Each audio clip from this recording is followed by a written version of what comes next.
Finally আজকে video edit করার সময় পেলাম, এতদিন কেন পাইনি সেটা পরপর আমার ভিডিও দেখতে পাবে। এটা অনেক পুরনো ভিডিও। তো hey everyone, again back to my new daily blog. আমি এসে ভিডিওটা শুরু করছি তার কারণে যে ইনি এসেছিলেন আমাদের বাড়ি, সাহেবা এসেছিল। ওকে বিয়ে করার পর এত মিষ্টি লাগছিল সিঁদুর পরে, কি বলবো। ওরা তো হানিমুন গিয়েছিল দার্জিলিং, সিকিম, গ্যাংটক। তো দার্জিলিং থেকে আমার জন্য জিজু আর সাহেবা এই ব্রেসলেট আর এই একটা দেওয়াল প্রিন্টেড এনে দিয়েছিল। আর সাথে আমার বন্ধু বৃন্দাবন গিয়েছিল অঙ্কন, তো আমার জন্য শ্রী রাধে ব্যাগ এনে দিয়েছিল, প্রসাদ এনেছিল আর আমার জন্য চুড়ি এনেছিল।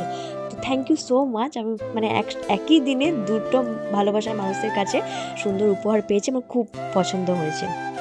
তো তারপর আমাদের আবার ইনভিটেশন ছিল এক মামার বাড়িতে দিদির আইবুড়ো ভাতের জন্য। দিদির জন্য আমরা কত জায়গায় যে ইনভিটেশন খেয়েছি কি বলবো। তো খুব ভালো লাগছিল, এত সুন্দর করে সাজিয়ে গুজিয়ে সুন্দর করে রেডি করে যখন খাবার দেয় না, বেশ ভালো লাগে।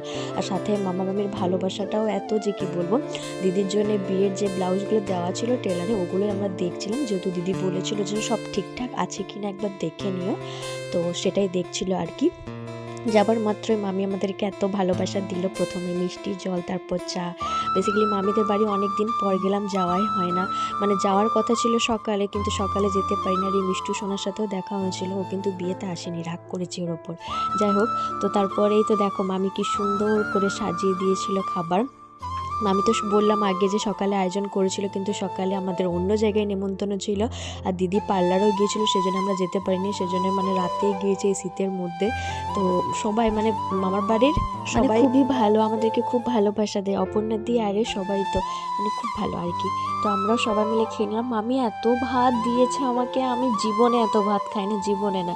সব তুলে দিয়েছে। আমি বলছি কি খাও তবে তুমি আমাকে, আমি কিছু খেতে পারবো না।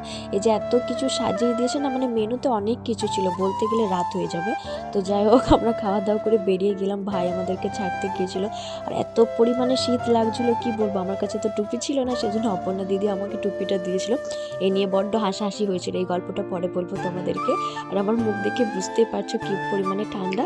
দেন চলে এলাম বাড়ি। তো এই ছিল একটা ছোট্ট ব্লগ। তো সকলে পাশে থেকো, ভালো থেকো। আর দিদির বিয়ের ভিডিও খুব জলদি আসছে পরপর। চ্যানেলে নতুন হয়ে থাকলে প্লিজ একটু সাবস্ক্রাইব করে দিও। আর আমার পাশে থেকো। Tata, take care, love you all, bye by.